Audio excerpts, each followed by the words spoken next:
In today's video, we're going to be covering the 5 books that made me rich as F, and I say that humbly, but this is so possible for anyone. And this is kind of weird to say, but I'm a multi-millionaire, not on paper, and that doesn't involve what my business may be worth.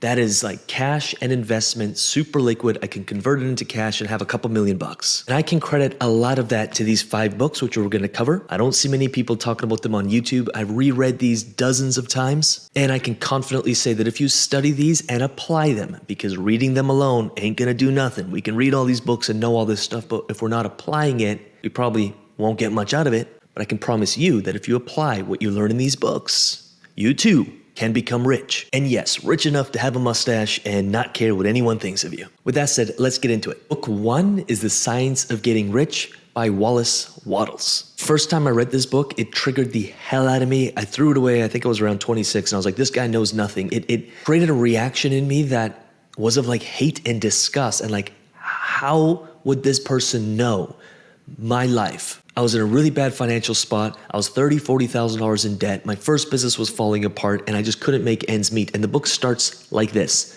The Right to Be Rich. Whatever may be said in praise of poverty, the fact remains that it is not possible to live a really complete or successful life unless one is rich. No person can rise to his greatest possible height in talent or soul development unless he has plenty of money. In order to unfold the soul and to develop talent, he must have many things to use, and he cannot have these things unless he has money to buy them with. And then you've got another 100 and something pages. Highly recommend reading this if you're ready to get shaken out of all the crap that we've been taught, elementary, high school, and from everyone around us that isn't rich, and they teach us about money. How crazy is that? So I highly recommend you give it a read. By the way, if you have any other books that I don't mention, drop them in the comments below. I'm avoiding, obviously, the most obvious ones like Think and Grow Rich or Napoleon Hill or like the stuff that everyone talks about. I want to get a little deeper. Next book is The Energy of Money. I studied this thing for years. A spiritual guide to financial and personal fulfillment. And just to make sure that you know, like this book it's marked up everywhere. If you want to go deep to the core, the center, your beliefs, the things that make you tick. Why do we do emotional spending? Why don't we save money? Why do we have such a fear of investing, of letting our money work for us? This is not a book you read once. This is a book you study often because something new is going to come up. And again, money is an inside-out game. It starts inside and then it moves into like the tactical and practical and even strategies of like, where should I invest? How should I invest? Of course, we do crypto and DeFi because the returns outpace traditional markets, but like you can make money in anything. It's just at which speed do you want to create financial freedom? Highly recommend this book. Read a chapter a night, read it often. All right, we got 3 more. The next one's a little more practical. It's called The Geometry of Wealth. And this is a lot more practical. How do you build wealth? This book takes you through 3 phases of building wealth, thinking about human biases, thinking about how to invest, thinking long-term, not short-term, and how to really get into the habit of practically invest your money over a long period of time so you can become wealthy. Now, of course, for me, I wanted to speed that up. And so crypto and DeFi was my vehicle, but the same rules apply whether it's traditional finance or crypto, DeFi, alternative assets, even business. Highly recommend, give it a read. Now, 2 more books. This next book changed my life forever. I probably memorized it because I used to read it every single day for about the first 2 years I was in business. I was broke as F, couldn't make ends meet, worried about how I was going to pay rent, and yet something inside me knew one day you're going to be successful. One day you're going to be a millionaire. One day you can buy the cars you want, travel the places you want, do the things you want, build the businesses you want. One day. And this book kept a flame lit in me when the outside world seemed pretty dark and seemed pretty grim. Now, it's called The Greatest Salesman in the World. It has nothing to do with sales and yet everything to do with selling yourself on your dream, on your vision.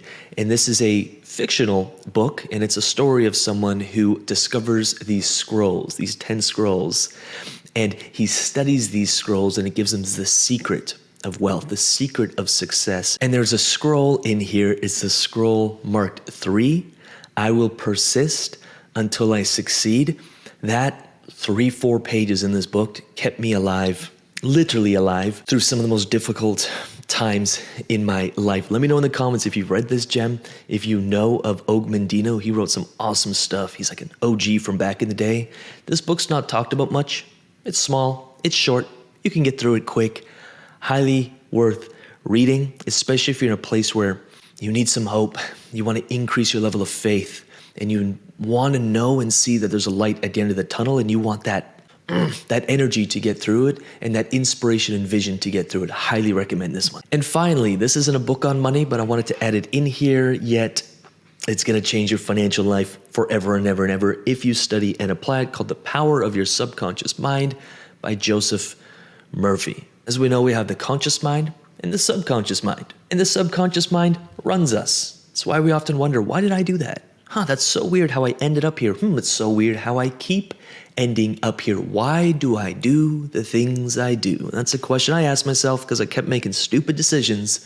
I knew better, but my subconscious was directing me into areas and having me make decisions that weren't in my best interest, especially get rich, build financial freedom, and build wealth and build success. Once I actually started studying the subconscious and started reprogramming my subconscious to be more success-orientated, more wealth creation-orientated, and it just became a part of me. So my decisions and actions came from my subconscious, hence navigating life and decisions and business and investing and money a hell of a lot easier. That's when things really started clicking. Highly recommend. There's actually another book that I could also recommend, which is Psycho-cybernetics. Those two books, Power of the Subconscious and Psycho-cybernetics, put together, studied together, are really trying to explain the same thing, just in two different ways.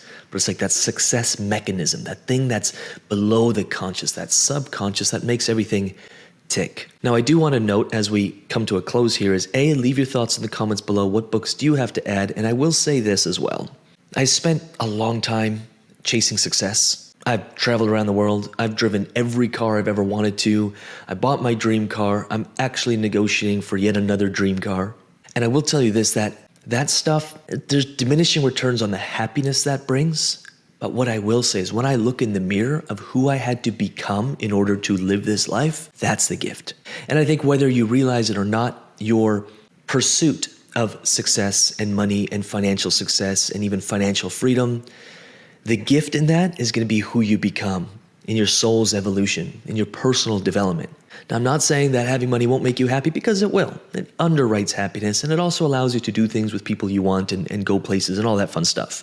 But if that's all we're after, and we're not using that money to fund deeper purpose, and I started this whole company because I had such a deep purpose to give this back, then I think we're headed down a path that can lead to depression and loneliness. And a lot of people walk down that path and kind of realize it's sometimes too late. So what I do want to say is, as you make more money by studying these books, by reading, by subscribing to this YouTube channel, use that money to create more fulfillment in your life, not just material success, but more fulfillment. Can I get agreement on that? A virtual handshake? Shake, shake, shake. With that said, I hope this video helped. If it did, like, subscribe, leave a comment. And with that said, we'll see you in the next piece.